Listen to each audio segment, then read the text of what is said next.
ಮದುವೆ ಮನೆಯ ಹೋಟೆಲ್ಗಳಲ್ಲೆಲ್ಲ ಮಾಡ್ತಾರಲ್ವ ಕೇಸರಿ ಬಾತ್, ಆ ಥರ ಬಾಯಲ್ಲಿಟ್ಟರೆ ಬೆಣ್ಣೆಯಂತೆ ಕರಗುವಂಥ ಒಂದು ತುಂಬಾ ರುಚಿಯಾಗಿರುವಂತಹ ಕೇಸರಿ ಬಾತನ್ನು ತುಂಬಾ ಸುಲಭವಾಗಿ ಮತ್ತು ಪರ್ಫೆಕ್ಟಾಗಿ ಮಾಡುವಂಥ ವಿಧಾನವನ್ನು ಇವತ್ತಿನ ವಿಡಿಯೋದಲ್ಲಿ ಹೇಳ್ಕೊಡ್ತಾ ಇದ್ದೇನೆ. ಈ ವಿಡಿಯೋನ ನೋಡಿದರೆ ಯಾರು ಬೇಕಾದರೂ ಕೇಸರಿ ಬಾತನ್ನು ತುಂಬಾ ಸುಲಭವಾಗಿ ಮನೆಯಲ್ಲಿ ಮಾಡ್ಬೋದು. ಹಾಗಾದರೆ ಈ ವಿಶೇಷವಾಗಿರುವಂಥ ರೆಸಿಪಿನ ಹೇಗೆ ಮಾಡೋದು ಅನ್ನೋದನ್ನು ನೋಡ್ಕೊಂಡು ಬರೋಣ. ನೋಡಿ, ಬೆಣ್ಣೆಯಂತೆ ಬಾಯಲ್ಲಿ ಕರಗುವಂತಹ ಈ ಕೇಸರಿ ಬಾತನ್ನು ಮಾಡಲಿಕ್ಕೆ ನಾನು 1 ಕಪ್ಪಷ್ಟು ರವೆನ ತಗೊಂಡಿದ್ದೇನೆ.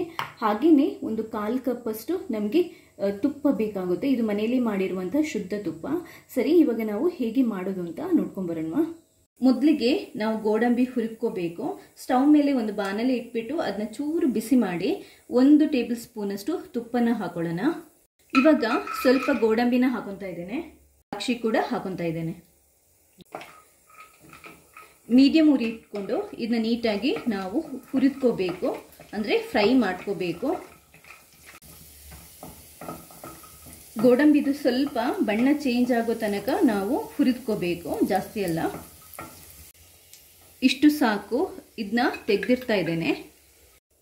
ನೋಡಿ, ಈ ಥರ ಚೆನ್ನಾಗಿ ನಾವು ಹುರಿದ್ಕೊಂಡು ಇದನ್ನ ತೆಗೆದಿಟ್ಬಿಡೋಣ. ಈಗ ಅದೇ ಬಾಣಲೆಗೆ ಇನ್ನೊಂದು ಟೇಬಲ್ ಸ್ಪೂನ್ ಅಷ್ಟು ತುಪ್ಪನ ಹಾಕೊತಾ ಇದ್ದೇನೆ. ಹಾಕೊಂಡು ಈ ರವನ, ಸೂಜಿ ರವೆ ತಗೊಂಡಿದ್ದೇನೆ. ಯಾವ ರವೆ ಬೇಕಾದರೂ ಆಗುತ್ತೆ, ಬಾಂಬೆ ರವೆ ಯಾವ ರವೆ ಬೇಕಾದರೂ ತಗೋಬಹುದು, ಉಪ್ಪಿಟ್ಟು ರವೆ ಈ ಥರ. ಇದನ್ನ ನೀಟಾಗಿ ತುಪ್ಪದಲ್ಲಿ ಹುರಿದ್ಕೋಬೇಕು. ರವನ ತುಂಬಾನೇ ಚೆನ್ನಾಗಿ ಹುರಿದ್ಕೋಬೇಕು. ರವನ ನಾವು ಎಷ್ಟು ಚೆನ್ನಾಗಿ ಹುರಿದ್ಕೊಂತೀವಿ ಕೇಸರಿ ಬಾತ್ ಅಷ್ಟು ಚೆನ್ನಾಗಿ ಬರುತ್ತೆ. ಹಾಗಂತ ಕರಟಿಸೋದಲ್ಲ, ಕಮ್ಮಿ ಉರಿ ಇಟ್ಕೊಂಡು ಅಥವಾ ಮೀಡಿಯಂ ಉರಿ ಇಟ್ಕೊಂಡೇ ನಾವಿದನ್ನ ಹುರಿದ್ಕೋಬೇಕು. ನೋಡಿ, ಈ ಥರ ರವೆ ಕ್ರಿಸ್ಪಿ ಆಗೋ ತನಕ ಹುರಿದ್ಕೋಬೇಕು. ಈಗ ಸ್ಟವ್ ಅನ್ನು ಬಂದ್ ಮಾಡಿಬಿಟ್ಟು ಇದನ್ನ ಬೇರೆ ಒಂದು ಪಾತ್ರೆಗೆ ತೆಗೆದಾಕ್ತೇನೆ. ಇವಾಗ ನಾನು ಅದೇ ಪಾತ್ರೆಗೆ 3.5 ಕಪ್ಪಷ್ಟು ನೀರನ್ನು ಹಾಕೊತಾ ಇದ್ದೇನೆ. 1 ಕಪ್ ರವೆ, ಅದಕ್ಕೆ 3.5 ಕಪ್ಪಷ್ಟು ನೀರು. ನೋಡಿ, ಕೇಸರಿ ಬಾತ್ ತುಂಬಾನೇ ಸಾಫ್ಟಾಗಿ ಮೆತ್ತಗೆ ಬರಬೇಕು ಅಂತಂದರೆ ಇದೊಂದು ಸೀಕ್ರೆಟ್ ಇಂಗ್ರೀಡಿಯೆಂಟನ್ನು ಯೂಸ್ ಮಾಡ್ತಾ ಇದ್ದೇನೆ. ಇದೇನು ಅಂತಂದರೆ ಕೋಕೋನಟ್ ಆಯಿಲ್. ನೀವು ಬೇರೆ ಅಡುಗೆಯನ್ನು ಯೂಸ್ ಮಾಡಬಹುದು. ಒಂದು 3 ಟೇಬಲ್ ಸ್ಪೂನ್ ಅಷ್ಟು ಕೋಕೋನಟ್ ಆಯಿಲನ್ನು ಈ ನೀರನ್ನು ಕುದೀಲಿಕ್ಕೆ ಇಟ್ಟಿದ್ದೀನಲ್ವ ಅದಕ್ಕೆ ಹಾಕೊತಾ ಇದ್ದೇನೆ. ನೀರನ್ನು ಕುದೀಲಿಕ್ಕೆ ಇಟ್ಟಾದ ನಂತರ ಕೊನೆಗೆ ನಾನು ಕೇಸರಿ ಅಂದರೆ ಈ ರವೆನ ಹಾಕೊಳ್ಳೋದು. ಇವಾಗ ನೋಡಿ, ನಾನು ಆವಾಗಲೇ 1/4 ಕಪ್ಪಷ್ಟು ತುಪ್ಪನ ತೋರಿಸಿದ್ದೀನಲ್ವಾ, ಇದರಲ್ಲಿ ಅರ್ಧ ಭಾಗದಷ್ಟು ಇವಾಗ ಹಾಕೊತೀನಿ. ಅಂದರೆ ಒಂದು 2 ಟೇಬಲ್ ಸ್ಪೂನ್ ಅಷ್ಟು ಹುರಿಲಿಕ್ಕೆ ತಗೊಂಡಿದ್ದೇನೆ ನಾನು.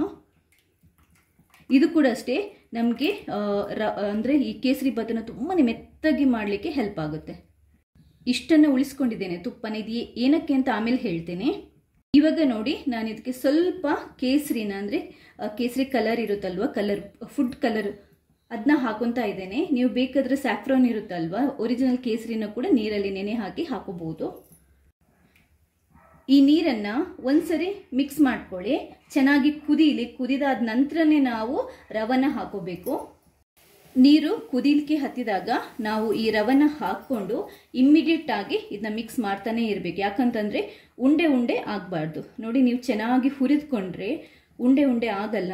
ಹಾಗೆಯೇ ಬಿಸಿ ನೀರಿಗೆ ಹಾಕಿ ತಕ್ಷಣ ಈ ಥರ ಮಿಕ್ಸ್ ಮಾಡ್ತಾ ಇದ್ರೆ ನೀಟಾಗಿ ಕೇಸರಿ ಬಾತ್ ರೆಡಿ ಆಗುತ್ತೆ. ರವೆ ಹಾಕಿದ ನಂತರ ಮೀಡಿಯಂ ಉರಿ ಇಟ್ಕೊಂಡು ಇದನ್ನ ಮಿಕ್ಸ್ ಮಾಡ್ತಾನೆ ಇರಬೇಕು. ನಾವು ಕೈ ಆಡಿಸೋದನ್ನು ನಿಲ್ಲಿಸಿದರೆ ಅಲ್ಲಲ್ಲಿ ಗಟ್ಟಿ ಆಗುತ್ತೆ. ಈ ಥರ ನೋಡಿ, ಒಂದ್ಸರಿ ಈ ಹದಕ್ಕೆ ಬಂದ ನಂತರ ಈಗ ನಾವೇನು ಮಾಡಬೇಕು ಅಂತಂದರೆ ಒಂದು ಮುಚ್ಚಳನ ಮುಚ್ಚಿಟ್ಬಿಟ್ಟು ಜಸ್ಟ್ 1 ಅಥವಾ 2 ನಿಮಿಷ ಇದೆಯಲ್ವಾ, ಉರಿನ ಕಮ್ಮಿ ಮಾಡ್ಕೊಂಡು, ಅಂದರೆ ಸ್ಟೀಮಲ್ಲಿ ಇಟ್ಕೊಂಡು ಬೇಯಿಸ್ಕೋಬೇಕು. 2 ನಿಮಿಷ ಆಗ್ತಾ ಇದೆ. ನಾನು ಮುಚ್ಚಳನ ತೆಗಿತಾ ಇದ್ದೇನೆ. ನೋಡಿ, ಚೆನ್ನಾಗಿ ಬೆಂದಿದೆ. ನಾವು ಯಾವುದೇ ಕಾರಣಕ್ಕೆ ರವೆ ಅಂದರೆ ಬೇಯದೆ ಸಕ್ಕರೆನ ಹಾಕೋಬಾರ್ದು. ಯಾಕಂತಂದರೆ ಸಕ್ಕರೆ ಹಾಕಿದ ನಂತರ ರವೆ ಬೇಯಲ್ಲ. ಇವಾಗ ನಾನೊಂದು 3/4 ಕಪ್ಪಷ್ಟು ಸಕ್ಕರೆನ ಹಾಕೊತಾ ಇದ್ದೇನೆ.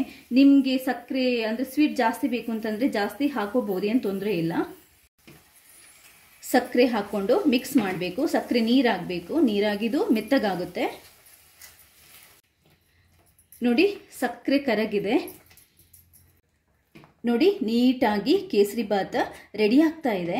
ಇವಾಗ ಇದಿಷ್ಟು ಗಟ್ಟಿ ಆದ ನಂತರ, ಅಂದರೆ ಒಂದು ಸ್ವಲ್ಪ ಗಟ್ಟಿ ಆದ ನಂತರ ಇದಕ್ಕೆ ನೋಡಿ ಸ್ವಲ್ಪ ಏಲಕ್ಕಿನ ಗುದ್ಬಿಟ್ಟು ಹಾಕೊತಾ ಇದ್ದೇನೆ. ಗೋಡಂಬಿ, ದ್ರಾಕ್ಷಿ ಎಲ್ಲ ನಾವು ರೆಡಿ ಮಾಡ್ಕೊಂಡು ಇಟ್ಕೊಂಡಿದ್ವಲ್ವ, ಅದನ್ನು ಕೂಡ ಹಾಕೊಳ್ಳೋಣ. ಹಾಗೆಯೇ ಉಳಿದಿರೋ ತುಪ್ಪ ಇದೆಯಲ್ವಾ ಅದನ್ನ ಕೂಡ ಹಾಕೊತಾ ಇದ್ದೇನೆ. ಹಾಕ್ಕೊಂಡು ಫೈನಲ್ ಆಗಿ ಒಂದ್ಸರಿ ಮಿಕ್ಸ್ ಮಾಡ್ಕೊಳ್ಳಿ. ನೋಡಿ, ನೋಡ್ತಾ ಇದ್ರೇ ಬಾಯಲ್ಲಿ ನೀರು ಬರ್ತಾ ಇದೆ, ತಿನ್ನಬೇಕು ಅಂತ ಅನ್ನಿಸ್ತಾ ಇದೆ. ರುಚಿಯಾಗಿರುವಂತಹ ಕೇಸರಿ ಬಾತ್ ಬೆಣ್ಣೆ ಥರನೇ ಇದೆ ನೋಡಿ, ನೋಡಿದ್ರೇ ನಿಮಗೆ ಗೊತ್ತಾಗುತ್ತೆ. ರೆಡಿ ಆಗಿದೆ ನೋಡಿ. ನೋಡಿ ಎಷ್ಟು ಸೂಪರಾಗಿ ಬಂದಿದೆ ನೋಡಿ. ಇಷ್ಟೇ, ಸ್ಟವನ್ನು ಬಂದ್ ಮಾಡಿಬಿಡೋಣ. ತುಂಬ ಜನರಿಗೆ ಕೇಸರಿ ಬಾತ್ ತುಂಬ ಅಂತಂದರೆ ತುಂಬ ಇಷ್ಟ. ಆದರೆ ಮಾಡುವಾಗ ಏನಾದರೂ ಒಂದು ಎಡವಟ್ಟು ಆಗೇ ಆಗುತ್ತೆ, ಗಟ್ಟಿ ಆಗೋದು, ಉಂಡೆ ಆಗೋದು, ಪರ್ಫೆಕ್ಟ್ ಕನ್ಸಿಸ್ಟೆನ್ಸಿಗೆ ಬರಲ್ಲ. ಬಟ್ ಇವತ್ತು ನಾನು ಹೇಳಿರುವಂಥ ಟಿಪ್ಸನ್ನು ಫಾಲೋ ಮಾಡಿ ನೀವು ಕೇಸರಿ ಬಾತನ್ನು ಮಾಡಿದರೆ ಯಾರು ಬೇಕಾದರೂ, ಅಡುಗೆ ಬರದವರು ಕೂಡ ಇದೆಯಲ್ವ, ತುಂಬಾ ಸುಲಭವಾಗಿ ತುಂಬಾ ರುಚಿಯಾಗಿರುವಂಥ ಕೇಸರಿ ಬಾತನ್ನು ಮನೆಯಲ್ಲೇ ಮಾಡಿಕೊಂಡು ತಿನ್ಬೋದು.